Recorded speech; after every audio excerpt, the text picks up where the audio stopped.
In Europe during the Middle Ages, the Huns are advancing into the west, causing war and destruction everywhere. The kingdom of Burgundy is fighting to survive, and now the king has to go out with his men to protect the borders. The area is covered in fog, so the army move carefully. They arrive at a village and find it burned down, with every person and animal dead on the ground. Suddenly a horse walks by, revealing a hidden enemy soldier. This man shoots an arrow at the king and rides away before they can capture him. Marshal Hagen runs to the king's side, but it's too late, he's already dead. A funeral is later held in the capital. Hagen is overwhelmed with guilt and thinks about his childhood.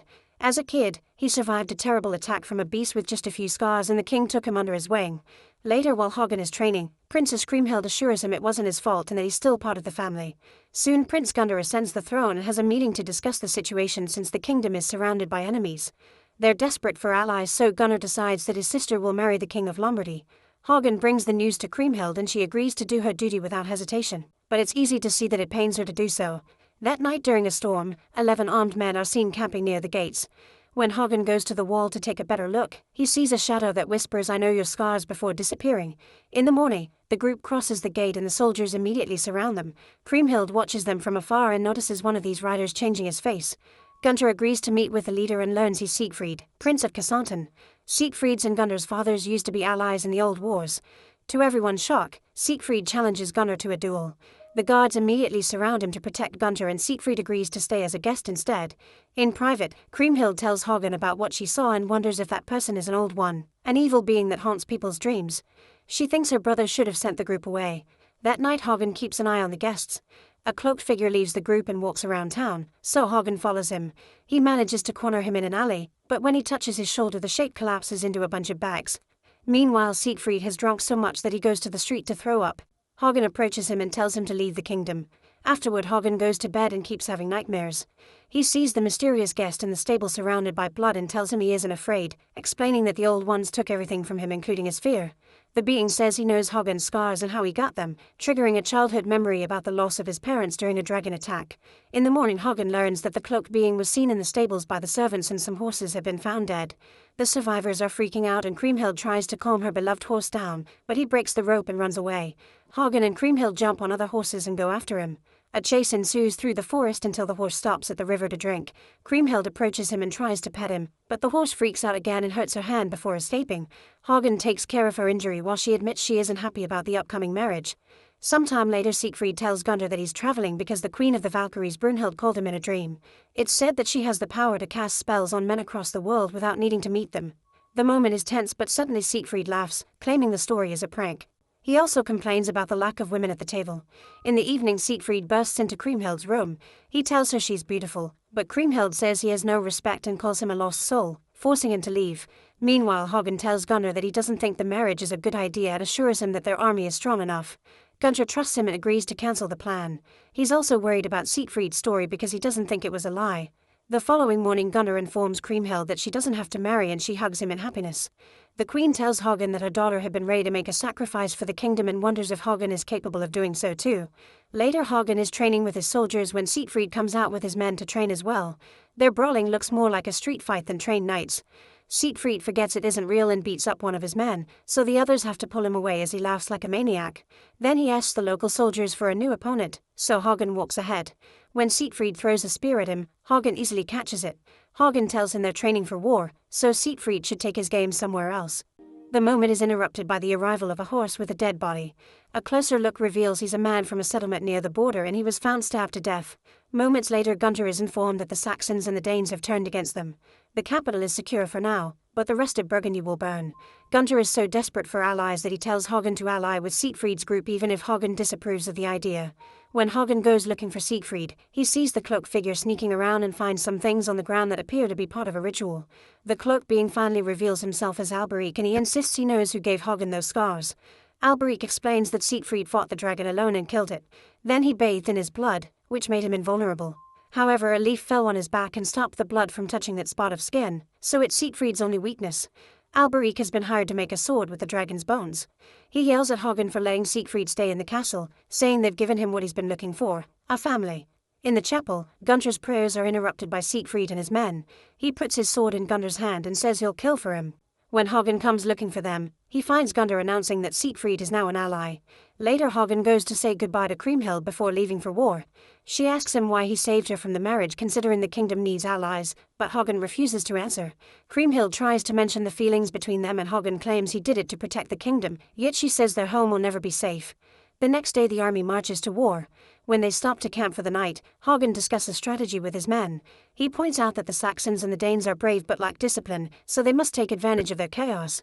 Siegfried is bored and leaves the meeting to rest in the forest.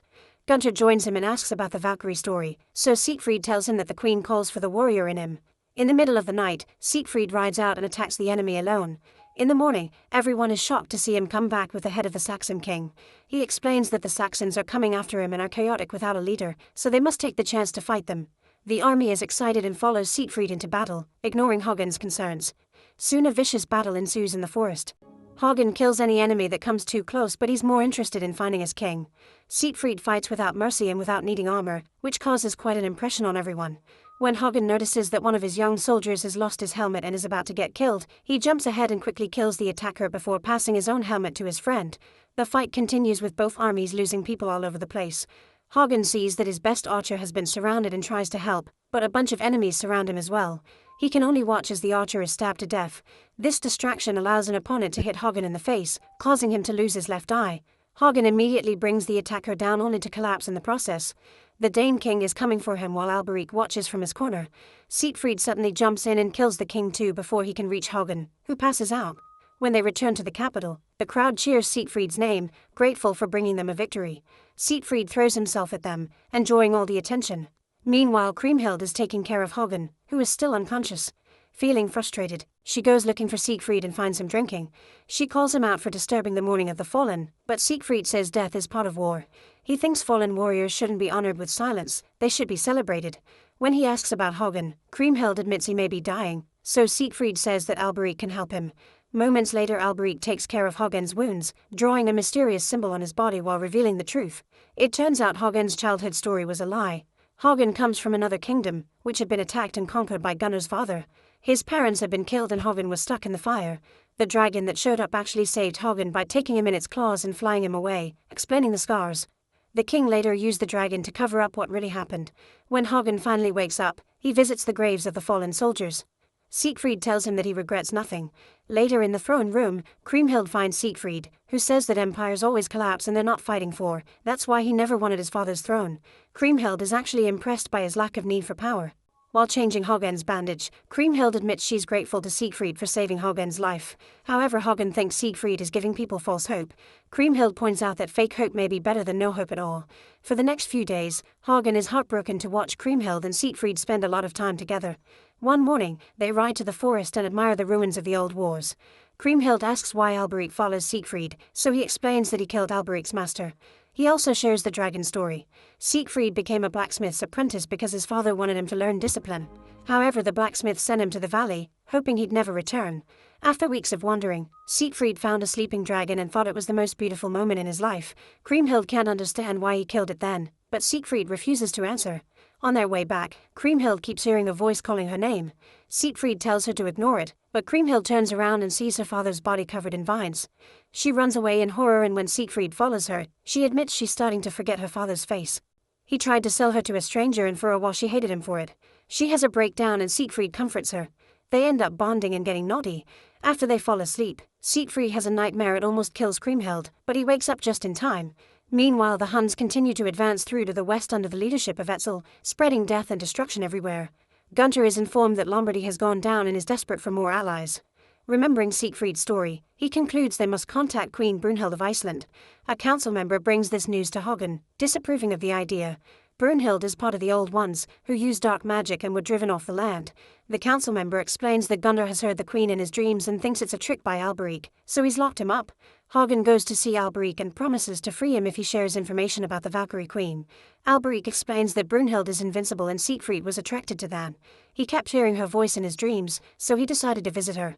The queen took a liking to him and they spent a year together, but one day Siegfried disappeared without a word and broke her heart. Alberic believes that Siegfried still loves her. When Hagen opens the cell to free him, Alberic is gone. The next day Hagen tells Kriemhild not to trust Siegfried, but she ignores her warning and announces she'll marry Siegfried to protect the kingdom. A worried Hagen brings the news to Gunther and asks him to set a condition. During dinner, Gunther gives the couple his blessing, but on one condition: Siegfried must guide him to Iceland so Gunnar can ask the queen to marry him. That way the Valkyries would become their allies too. Siegfried is furious yet has no choice but to agree. Soon Gunther and his men leave on a ship. The first few days of sailing are calm, but eventually the cold starts giving them a hard time.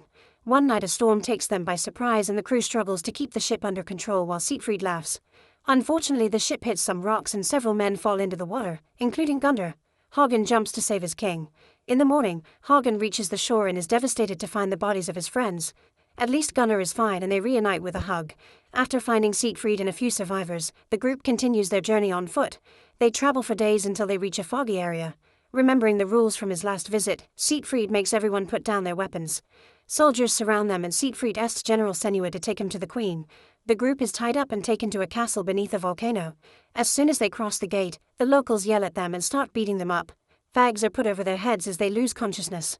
When Hagen wakes up, his bag is removed and he finds himself in a big room with Senua. She explains that to win the queen's hand, Gunther will have to defeat her in battle. Many people tried in the past and the skulls are on a pile nearby. Afterward, Hagen is allowed to see Gunther, who has a sword that the queen gave him. He explains she's nothing like the stories say and that he'll have to fight her. Meanwhile, Siegfried is visited by Queen Brunhild, who gives him a sword too. Siegfried swears that he only came as a guide and that he'll marry the princess, but Brunhild points out that he still came.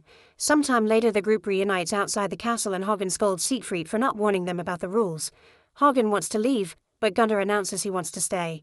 Even Siegfried protests, saying that not even he can defeat Brunhild. Gunther refuses to change his mind, so Siegfried calls Alberic for help. They enter a cave and Alberic takes Siegfried's blood by cutting his weak spot. Then he pushes Hagen and Siegfried underwater while Gunnar drinks the blood. He starts swimming in pain, only to gasp in relief when the duo drowns. It turns out Gunnar has temporarily gained Hagen's and Siegfried's strength. Afterward, Gunther is prepared for battle by the gods. Senua warns him that if his blood touches the snow, the queen will take his head. If her blood touches it, she'll leave with him. Then Gunther finally fights Brunhild, who proves to be an excellent warrior and quickly knocks off his helmet. He surprises her by blocking or dodging her attacks, putting up a good fight. After several minutes of clashing, blood finally falls on the snow. To everyone's surprise, it comes from a cut on Brunhild's leg. Gunther immediately lets go of the power so Hagen and Siegfried can wake up in the cave. Brunhild and her army fall to their knees, determined to keep their end of their deal. When it's time to leave, Brunhild says goodbye to her land in tears. Eventually the group returns to Burgundy and Gunther is devastated to learn that his army couldn't hold the borders, so the Huns have destroyed most of the kingdom. Soldiers are deserting and men in the villages are hiding to avoid being conscripted. Since they urgently need their allies' armies, a double wedding is held. Siegfried and Kriemhild are happy to get married while Brunhild and Gunther look kind of cold. Brunhild doesn't let the priest crown her and instead puts on the crown herself. Later, while everyone is getting ready for battle, Brunhild deals with her frustration by attacking Siegfried. She beats him up in front of the entire army before screaming in anger. The night before the big battle, Hagen notices that his soldiers are fearful and hopeless. He gives a speech to fill them with hope, telling them to follow the queen because she'll protect them. In the morning, the army sees Brunhild's volcano erupting in the distance and considers it a good sign. As the battle begins, Brunhild charges ahead and nobody hesitates to follow her. The fight is vicious and death is soon covering the entire field, but Brunhild's leadership still easily pushes her team toward victory. Etzel stares at her overwhelming power and has no choice but to retreat. In the evening, a huge party is thrown to celebrate their victory.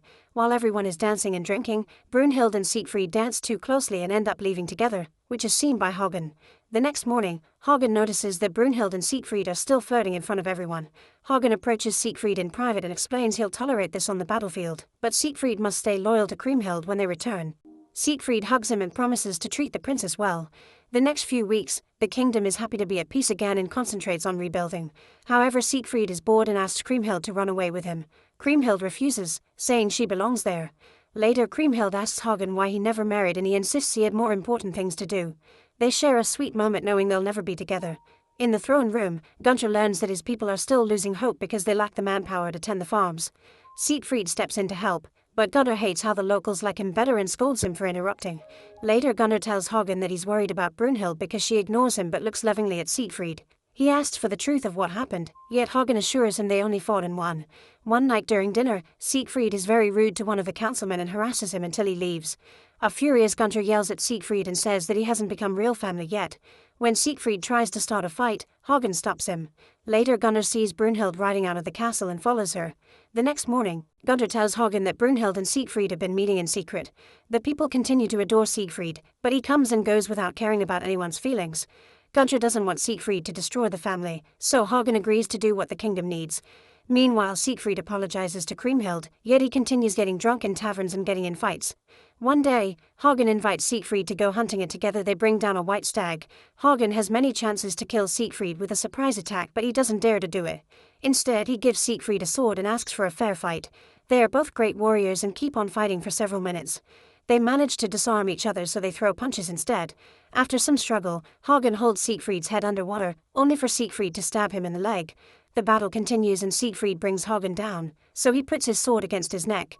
When he's about to kill him, Gunnar surprises Siegfried by stabbing him in his weak spot, finally ending his life. Then Hagen tells Gunnar to ride ahead since nobody should know he was there. He notices that Alberich has watched everything, but when he comes closer to the shadow, he just sees a tree. Hagen returns to the city with Siegfried's body, saying that he defeated him in a duel. Kriemhild has a breakdown while revealing that she's pregnant. In private, Brunhild has a breakdown as well. During the funeral, Hagen defends what he did to protect the kingdom but is open to punishment from the princess. However, instead of executing him, Kriemhild curses him to live long enough to serve Siegfried's son, which will make him suffer more than death.